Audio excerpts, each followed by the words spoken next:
Dear students, today we have an amazing poem to talk about that is a sing of beauty. It is part of a very lengthy poem of John Keats named Endymion.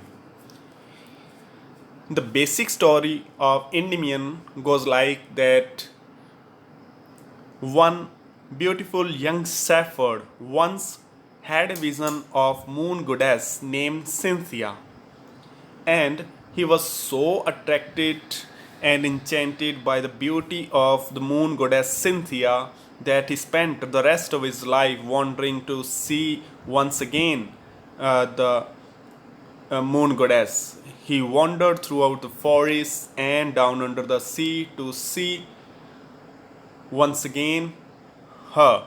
And all the 3000 lines of this poem are the poetic narrative of the young shepherd's search of moon goddess Cynthia. And this poem, A Thing of Beauty, is simply a part, an excerpt of Endymion, and we could say that's the starting of that poem in which the poet had described what is beauty. And to understand it better, we are going to discuss it in three parts. First,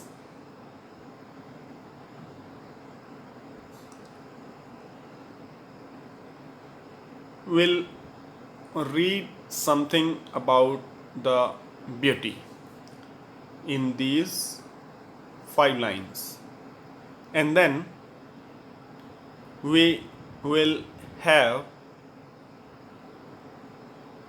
some description how beauty affects our lives in the next of these lines, and the rest of the lines the poet will list us what is beauty, what are the objects of beauty, because some of people might have a narrower view of beauty, but what is poet's view about beauty, that will read in the rest of the lines, and in the last 2 lines of the poem, which are very important lines, we will have the root, the base of the poet's philosophy about beauty. So, students, let's start the poem A Thing of Beauty, an excerpt from the John Keats Endymion.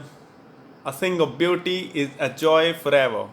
Its loveliness increases, it will never pass into nothingness, but still will keep a bower quiet for us and sleep full of sweet dreams and health and quiet breathing. The poet in the beginning lines adores beauty. He says, a thing of beauty is an object of joy which gives us enjoyment forever. Its loveliness increases, means as time keeps passing, it keeps becoming more dear to us. It will never pass into nothingness, means it will never become meaningless in our lives. Next, in the next lines, the poet compares beauty with a bower. Bower is a shady place under trees, but still will keep a bower quiet for us and sleep full of sweet dreams and health and quiet breathing. In these lines, the poet says, the beauty will walk like a shady place under tree, and it will give us sleep, and in that sleep we will have sweet dreams, finally getting good health and quiet breathing, means peaceful breathing we will get uh, in getting in touch with beauty. So in these lines the poet has adored the beauty using his imagination making comparison of beauty with a bower. Bower means a shady place under tree. And in the next lines, the poet starts describing what impact does beauty has in our lives. According to the poet, therefore on every morrow are we reading a flowery band to bind us to the earth. Spite of despondence. Despondence means sorrows, frustration, of the inhuman dearth. Dearth means lack, of noble natures, of the gloomy days, of all the unhealthy and over-darkened ways made for searching. Yes, in spite of all, some shape of beauty moves with the pole. Here the poet says, this is the only reason that every day we keep us binding like a flowery band with this earth. According to the poet, this earth is not a good place for human beings to live in, and it is only beauty because of what we keep ourselves binding with the earth, just like a flowery band. Next poet says, spite of despondence. Spite of means in spite of. In spite of means के बावजूद. Spite of despondence, in spite of sorrows and frustration, rising out of the lack of good natured, noble natured human beings, and in spite of the frustration, sorrows rising out of the sadful days, and of all the unhealthy and over darkened ways through which we have to move, through which we have to pass our days. The poet has used here all the unhealthy and over darkened ways made for our searching. Here the poet wants to say that in our lives comes a time which is very difficult to face, and because life is all about the ups and downs, and we must pass through those difficult times, hard times, and in spite of that moment also, and in spite of everything, only and only beauty moves away the pole. Pole means our frustration and fear rising out of that frustration. Only beauty relieves us from that fearful moments and frustrated moment. Let's summarize what the poet has said in the second part. In the second part, the poet once say, this earth is not a good place to live, and we there is frustration rising out of the lack of good natured persons, the frustration rising out of the frustrated days that comes in our life many a time, and in spite of the frustrations rising out of the difficult and hard moment of our life. And in last poet says, yes, in spite of everything that is bad uh, we face living on the earth, yes, in spite of everything, only and only beauty moves away that all fearful moment, frustrated moments, and keep us binding with the earth with some hope of having a good life in coming days or in future. So this is what the poet want to explain in this second part of this poem, in which he shows the impact of beauty on our lives. The first was, what is beauty? Something a bit talk about beauty. It is a bit complicated point, so let me Once again, revise. A thing of beauty, according to the poet, is a joy forever, and its loveliness keep increasing, and it never becomes meaningless. It's compared to a shady place under tree, which gives us good health, good dreams, and good breathing. And it is the only reason that we are binding us to the earth in spite of all the frustrated moments, frustrated days, or rising out of a number of reasons the poet has explained in the second part of the poem. And finally, in the second part of the poem, the poet said that it's only beauty that moves away our fretful movement. Let's now move to the third part.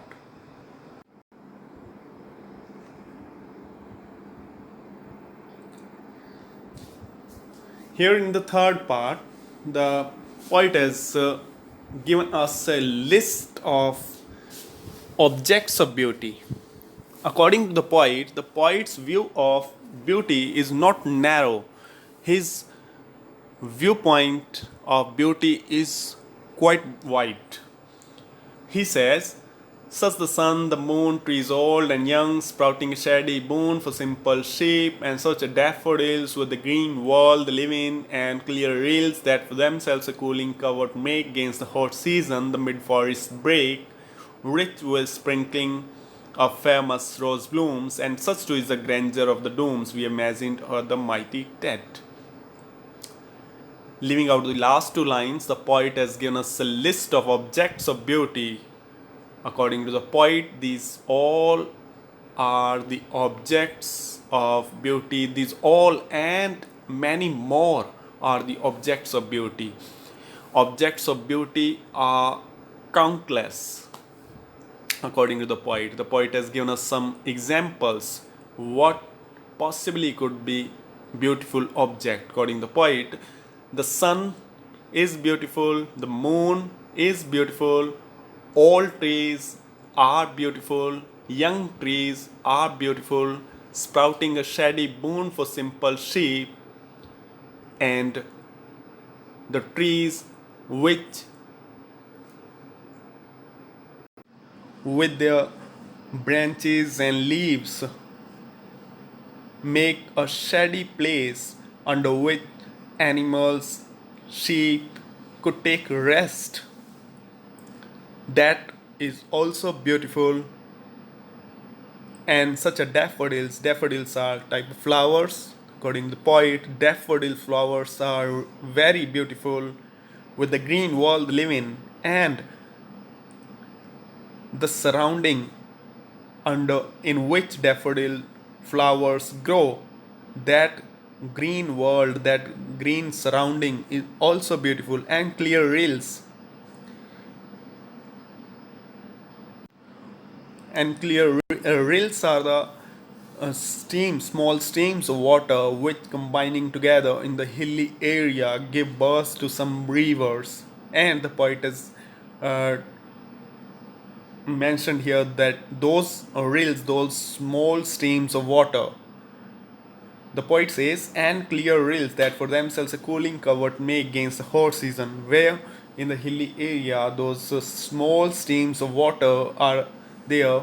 That area quite naturally becomes a cooling place because of wind flowing over those rills uh, creates a cooling place surroundings cooling surrounding against the hot season. The poet has explained here that cool environment, cool surrounding, or rising out of the wind flowing over the clear rills, small streams of water.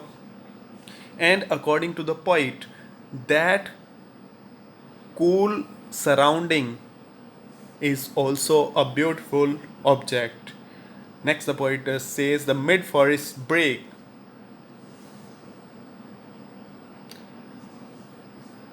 According to the poet, the thickest part of the forest, the central thickest part of the forest, is also beautiful, where musk rose flowers bloom, and the thickest central part of the forest, which is oftenly found sprinkling shining with the uh, sweet fragrance of musk rose flowers, is also beautiful. And such too is the grandeur of the dooms we imagine for the mighty dead. And according to the poet, the persons, the mighty persons, the heroes who died because of fighting for the right, means the poet here talks of the tales or stories of the knights, the heroes who sacrificed their lives uh, fighting for the right cause. According to the poet, their tales of deaths, the stories of their deaths, are also beautiful. And in the last two lines, the poet gives us a very philosophical view. He says, he creates an imagery in our mind.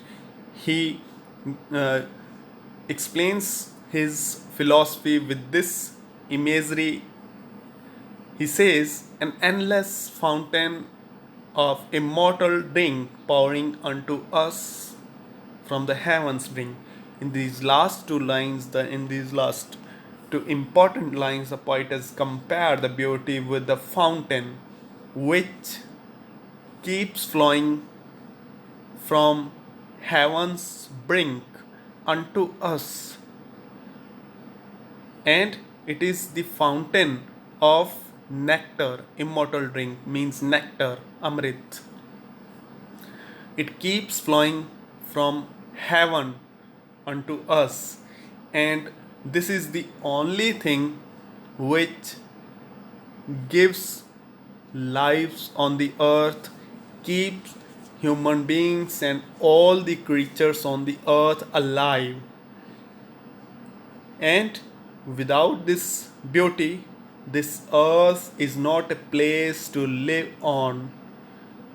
The man, the people wouldn't have survived on the earth without beauty. So students, this was the poem, A Thing of Beauty, and for convenience of understanding, we divide it into four parts.